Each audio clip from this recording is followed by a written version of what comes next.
Welcome. Thank you once again for joining us. I want to begin with a couple of announcements. If you want to skip past that, you can check the description box down below and you'll find a timestamp that will take you right to the beginning of the lesson.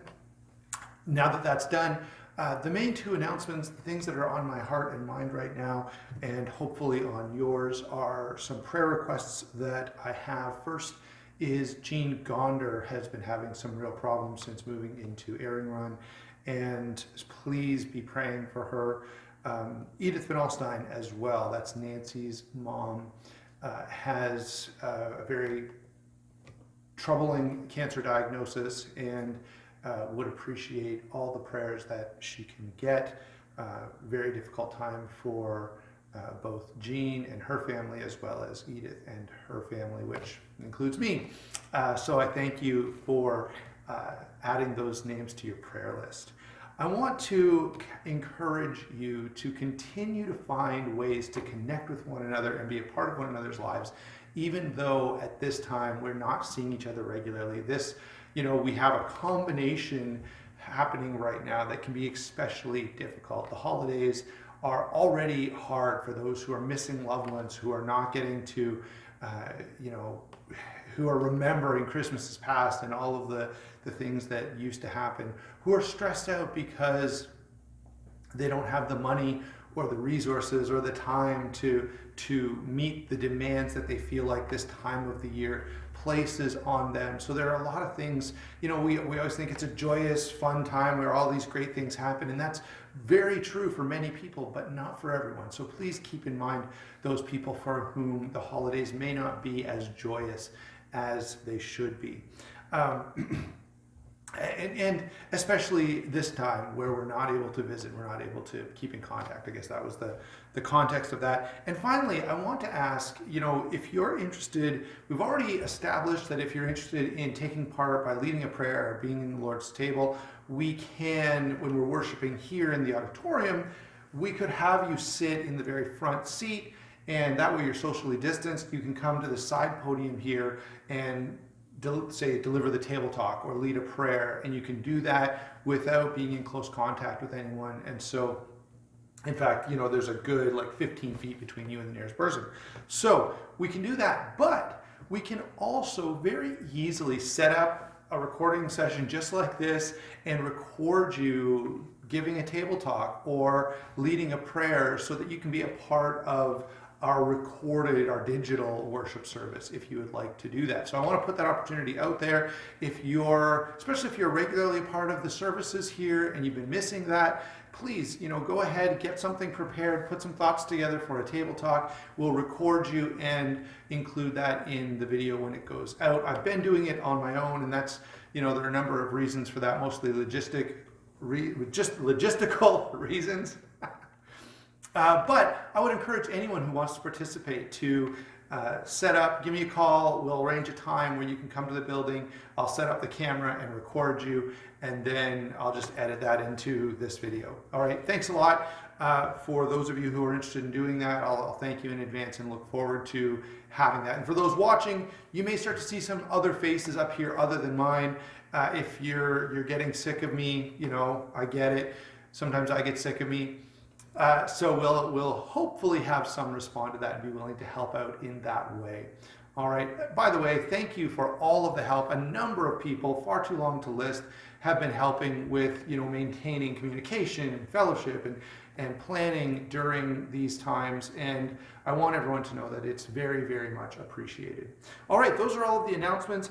I want to transition now to the Lord's table. So if you are here, if you're watching this at home and you're having your worship, pause the video now, get anything ready that you need to do. If you're going to sing a hymn, if you're going to say a prayer, gather up the emblems, whatever the case may be.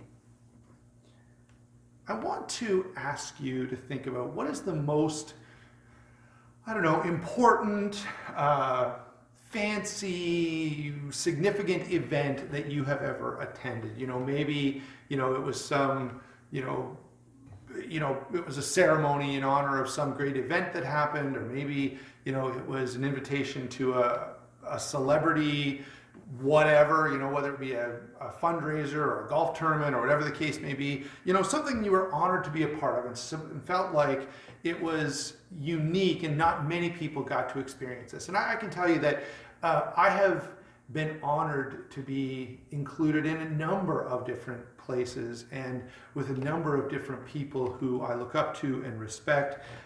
And that's always a great experience, isn't it? It's fun to be with people who often are like-minded and have similar interests and hobbies, and recognize some outstanding achievement or important event, or memorialize some important person.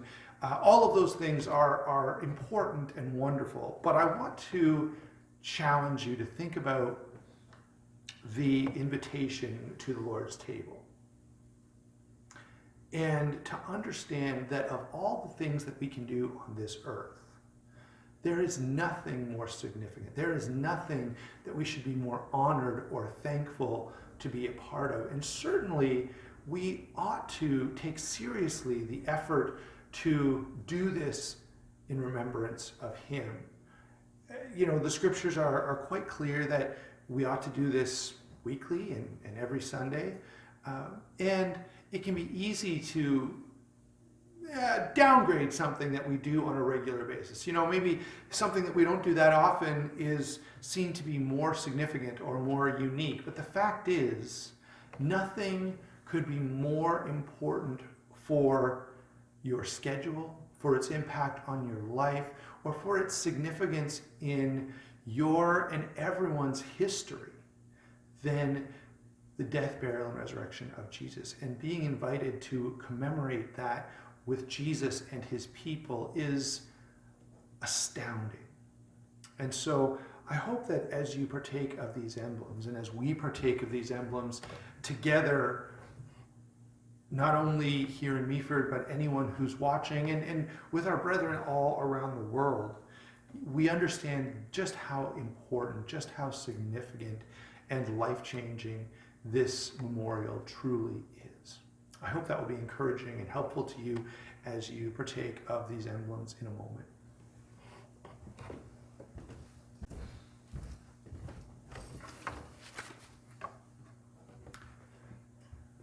I want to start today by letting you in on a secret. It's not a super well-kept secret, so maybe I can raise my voice a little bit. People are messed up. They make mistakes. They have problems. They're up in the night worrying about things. They have relationship issues. They're stressed out. They feel inadequate. Right? That's the reality of life. Right? We all want to put on a display. We all want to put on a show about how put together and smart and responsible and resourceful and funny and charismatic we are. But the fact is, it's just a show.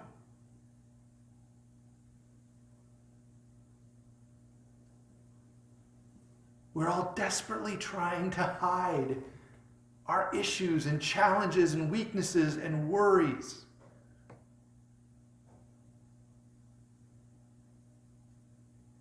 The Bible says, if we say we have no sin, we deceive ourselves.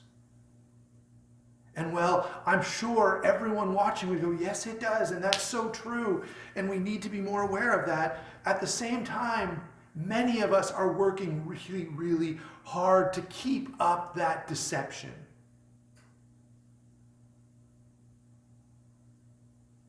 What that means is we all struggle, and we all have burdens, and we all need help. Good, sincere help with no ulterior motives. We need to support one another. We need to put up with one another, and we need to encourage one another. And so this morning I'd like to talk with you a little bit about Galatians chapter 6 and verse 2. Bear one another's burdens and so fulfill the law of Christ. Bear one another's burdens.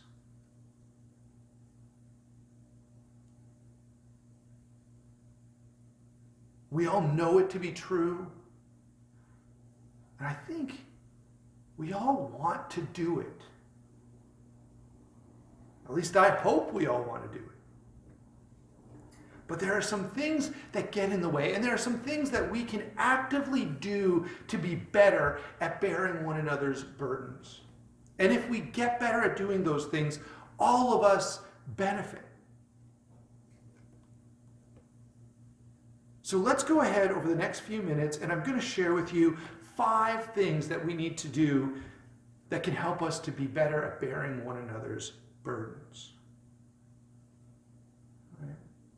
The first one is pay attention. Pay attention. And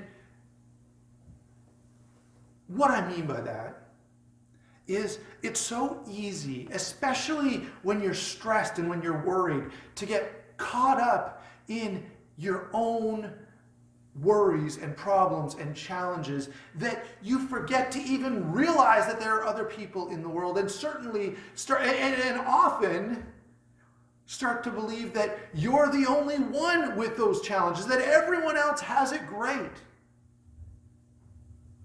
and no one else has a care in the world.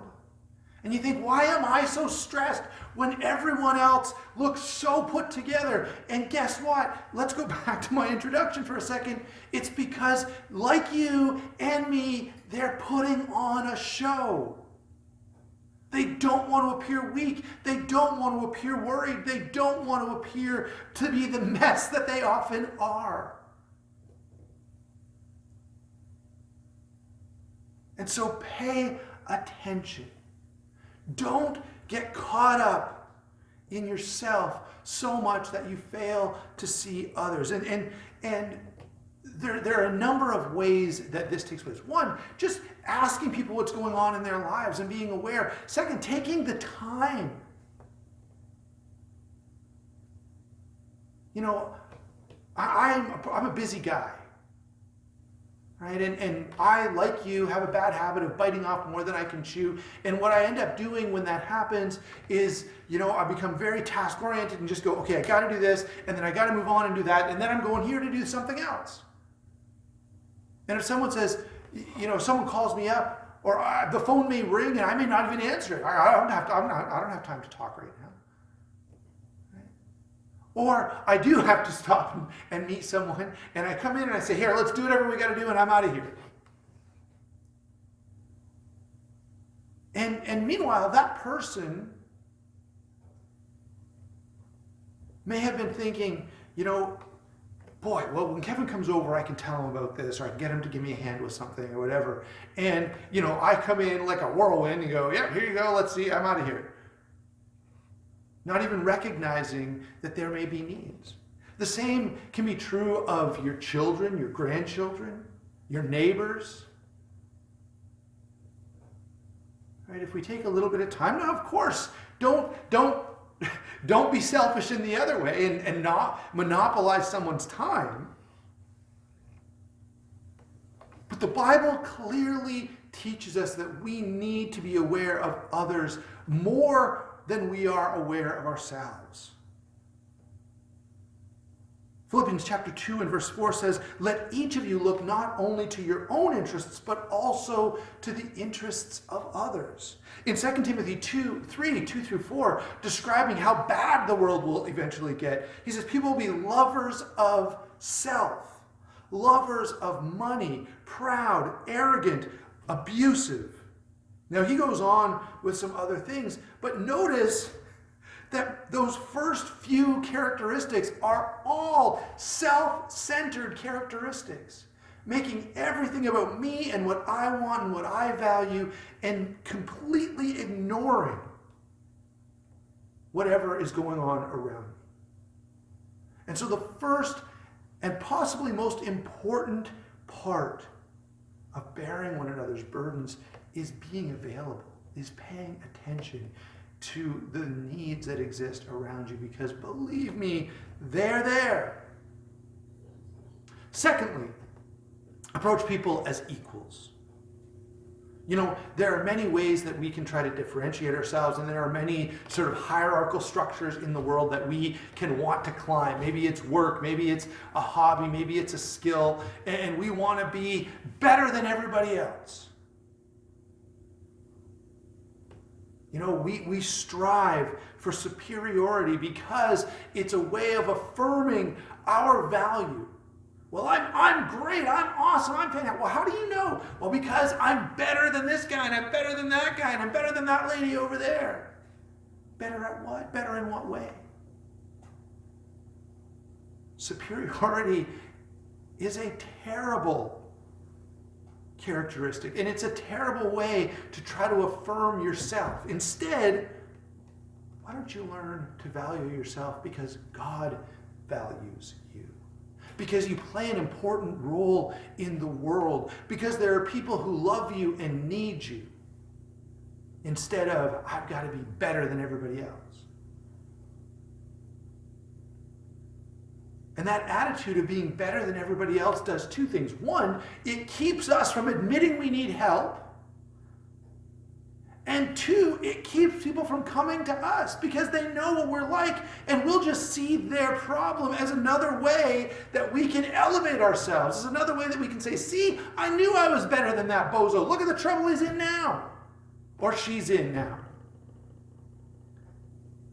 I can't tell you how many people have shared with me that, look, I've been dealing with this for a long time, but I didn't want to let anyone know because I was afraid of ridicule. I was being afraid of being looked down upon.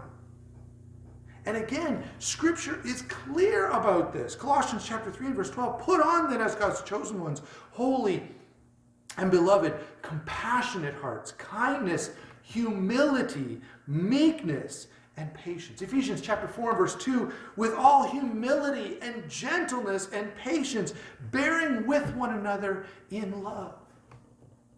There's no superiority there. And frankly, as those people who understand who God is and what He's done and understand the sacrifice of Christ and where we would be without it, you can't understand those things and at the same time think that you're better or superior to anyone.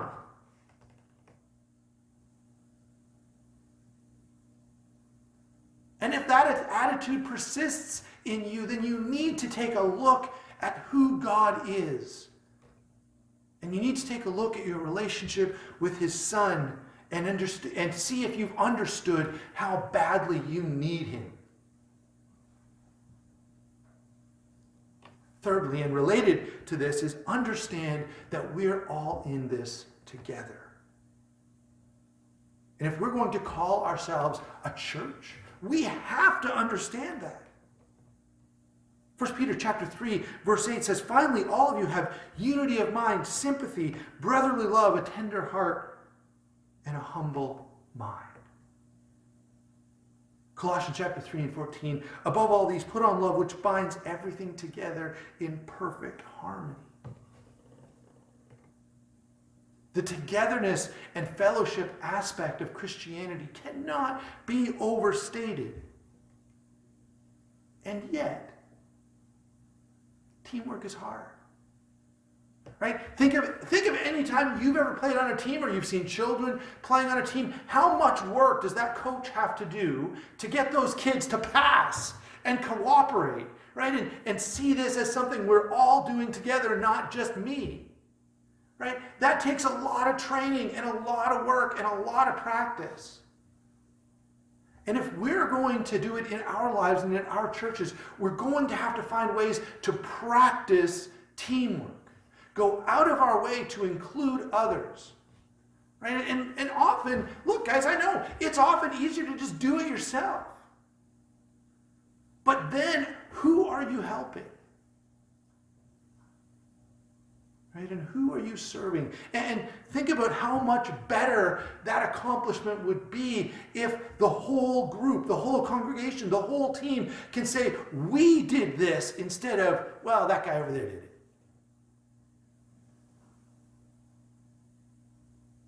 If we're going to bear one another's burdens, we have to understand that we're in this together. Number 4. This, I think, is one of the crux matters to this whole discussion. Don't be afraid. That may sound crazy. Afraid of what? We're talking about bearing one another's burdens. Well, there's a whole lot to be afraid of, in fact. Now look, it's not wrong for us to understand that problems are problems. All right? I don't want to go bankrupt or get cancer or, have lung disease. I don't want to get in a car accident. I don't want my car to break down and have a huge repair bill. Those are all bad things. They're negative, right? True. I don't want to have my kids getting in trouble at school or having broken relationships, right? These are problems. And yes, we ought to understand that, hey, these things are to be avoided when we can, but also understand that you're not going to avoid bad things happening in your life. They will happen.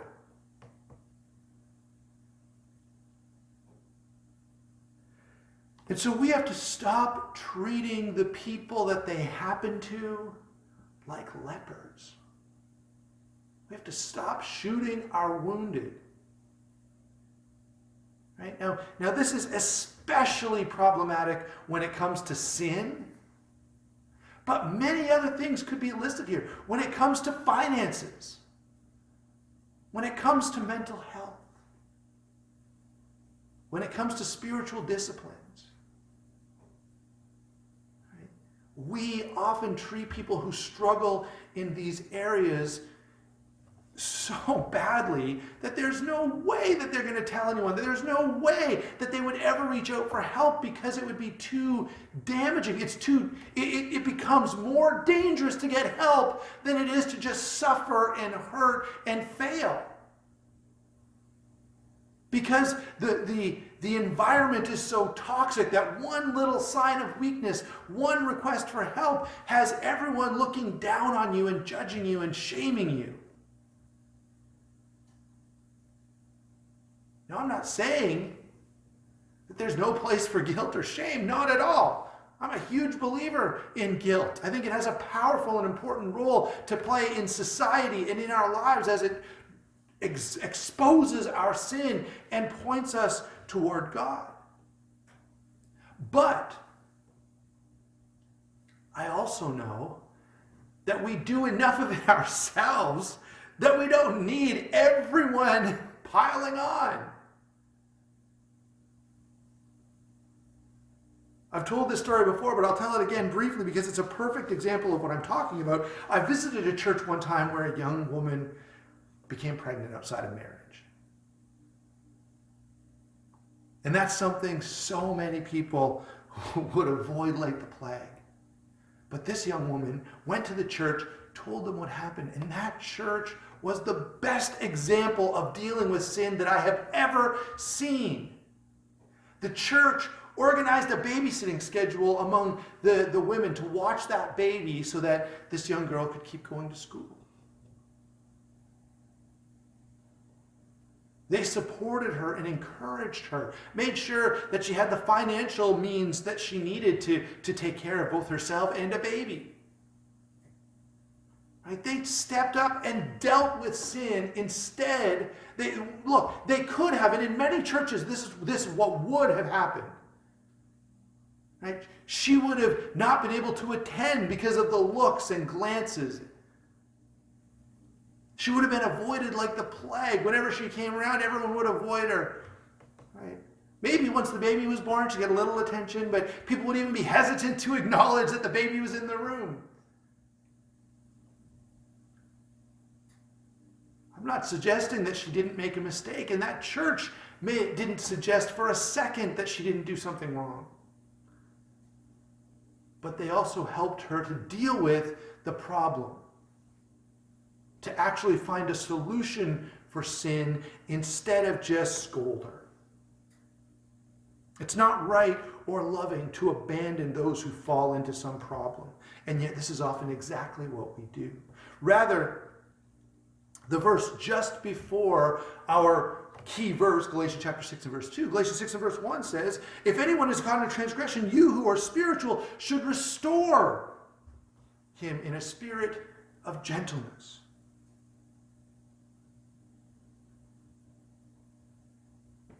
And so sometimes we're afraid of approaching the sin at all, like it's contagious somehow. But secondly, sometimes we're afraid that we'll say or do the wrong thing. And I get that too. You know, when someone's having a real problem, and whether it's actually sin, okay, maybe they've fallen into sin and they're struggling with something, but it may be that they just have challenges in their life. Maybe they've lost their job. Right? Maybe they're having marriage problems. Maybe their kids are in trouble at school. Right? They need help. They need support. But you go, I want to call them, I want to go by and visit, but I'm afraid I'm going to say the wrong thing. I'm going to do the wrong thing. And guess what? That's a good fear to have, because you probably will. All right? You will. No one, we don't know what to say. And especially, look, it's a common characteristic of humans that, well, we may be, here speaking to the camera, I can be so articulate and I can remember all the things I want to say and I can try to do a good job. But, in person during that difficult situation when someone's breaking down or doesn't know what to do, you get nervous and you're sweating and you don't know what to say. You don't know how to approach the situation. One solution is say very little. Let them do the talking. Right? And oftentimes just having someone there to listen is enough. Just letting them know, I care about you. All right, and I'll do what I can. Right? Sometimes just doing what you can because it's common knowledge. Right? Everyone has to eat. Everyone needs gas in their car. Everyone's got to get groceries. So doing something small like shoveling the driveway or picking up running some errands or offering to watch the kids, right? That might be enough. And I know we fear that the person may become sad or angry or reject us or,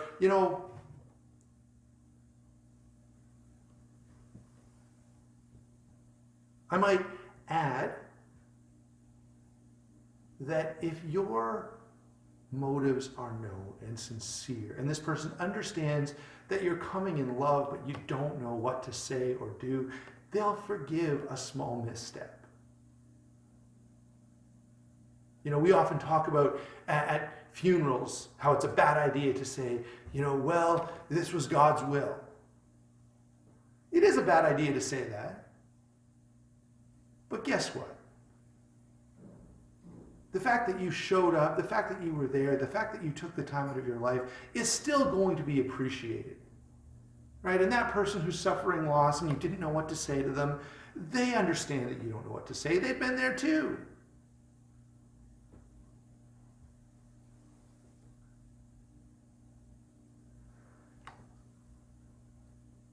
Remember Job's friends? Right? They were doing fine, just showing up.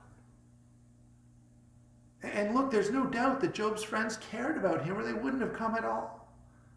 Right? But yeah, they did make things a little worse by opening their mouth and going on these long diatribes about how terrible Job must have been. That didn't help matters at all, and I get that. But so take a lesson in your own life from Job's friends. Show up. Right? Just showing up is a lot. Let people know you care. And even if you're afraid, understand that your fear should not be so powerful that that it allows someone who's in sin to continue in sin and ultimately lose their salvation. Okay, your fear should not be so powerful that it keeps you from helping someone who desperately needs it. Sometimes we've got to have those awkward conversations and just deal with the fact that they're going to be awkward and uncomfortable. And that brings me to the last thing that we need to do if we're going to, number 5, bear one another's burdens, and that is get help. We've already discussed this previously, but God saves through the church, and the Lord added to their number daily those who were being saved. To follow Jesus, we do it as a group, not as individuals. We're the called out. And God designed it that way for a reason. Look, I'll tell you, when we approach emergency calls on the fire department, you know what one of the top things in our minds are? Don't become another victim. Right? There are enough problems to deal with right now that you don't want to become one. Okay, so be careful and stay safe. And one of the big ways we stay safe is working together. You never leave your partner. So that's one of the easiest ways to get yourself in trouble. And now, instead of focusing on the problem we came to focus on, we've got to deal with, rescuing a firefighter. Well, guess what? The same is true of helping people who are dealing with problems. Maybe, whatever the problems may be, it doesn't have to be that they've fallen into some besetting sin. Right? It could be any of the problems that we've covered over the last few minutes. Understand that you could get yourself in trouble and that you can't bear all the world's problems. Ephesians chapter 4 and verse 16 describes the church as a body in which all the parts must work together and contribute if it's going to be successful. If we're going to bear someone else's burdens, that may mean we need a lift with our own. And so we need to have those conversations.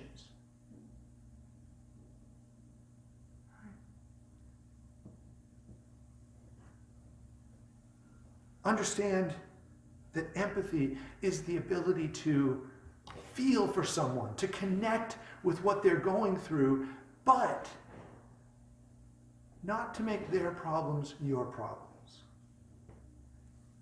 Because then, now you need help. Now you've just got more problems and you're going to have to get some more assistance. And of course, Jesus tells us clearly in Matthew chapter 18 that when we're dealing with real sin, we're going to have to get some other people involved, even if it means the whole church. And so, finally, it's well established that no one's perfect. And hypothetically, we'll all admit it. But when faced with the reality of our own lives and our own problems and our own failings, boy, we work hard to hide it. And we work hard to avoid it in the lives of others. Rather, the Bible calls us to bear one another's burdens. And so we need to notice when people are hurting and in need. We need to understand that we're all equal, that just because someone's going through a mess today doesn't mean it won't be your turn tomorrow. Doesn't make anyone better or worse. Number 3, we're all in this together. We have to support and encourage one another. Number 4, don't be afraid. I know there are legitimate things to be afraid of in dealing with challenges, and especially when dealing with sin, but doing something is always better than doing nothing. And finally, get help. You're not in this alone, and you can't do it alone. So we can wrap all of those things up with these words: bear one another's burdens and so fulfill the law of Christ.